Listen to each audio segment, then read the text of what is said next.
સંચાલકોના ધબકારા અચાનકથી વધી ગયા. કેમ? નમસ્કાર, મહામંથન મંતવ્ય ન્યૂઝ સાથે હું છું કશિશ.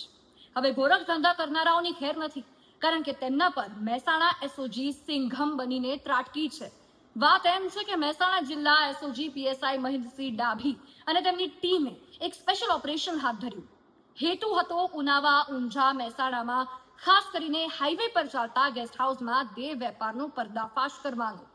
અને એવું સઘન ચેકિંગ હાથ ધરવામાં આવ્યું કે ગેસ્ટ હાઉસ સંચાલકોમાં તો ફફડાટ ફેલાઈ ગયો.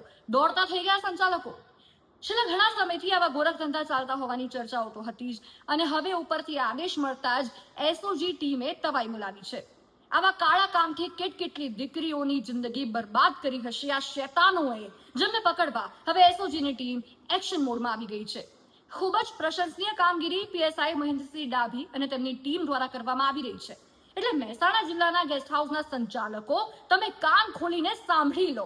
મહેસાણા જિલ્લા પોલીસ વડા હિમાંશુ સોલંકીએ હવે લાલ આંખ કરી નાખી છે, અને તેમના કામથી તો મહેસાણા જિલ્લાના લોકો ખૂબ જ સારી રીતે વાકેફ હશે જ.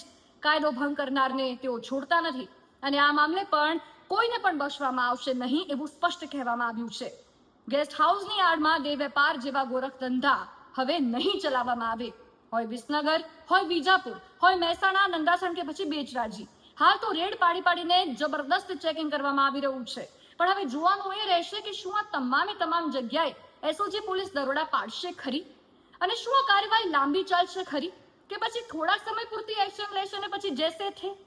જે રીતે ટીમ બનાવવામાં આવી છે દેહ વેપાર જેવા સમાજના દૂષણને કાયમ માટે નાબૂદ કરવા માટે, આશા તો એવી જ રાખીએ છીએ કે એવી એક્શન લેવાય કે અને ખાસ કરીને સતત એક્શન લેવાય કે કોઈ પણ વ્યક્તિ દેહ વેપાર જેવો ગોરખ ધંધો કરતા પહેલા 100 વખત વિચાર કરે. હવે જોવાનું એ રહેશે કે કાર્યવાહી કેટલી લાંબી ચાલે છે અને એની અસર કેવી થાય છે. આવા જ અવનવા સમાચાર જોવા માટે અમારી ચેનલને સબસ્ક્રાઇબ કરવાનું ભૂલતા નહીં, અને આ વિડીયો જરૂરથી લાઈક અને શેર કરી દેજો.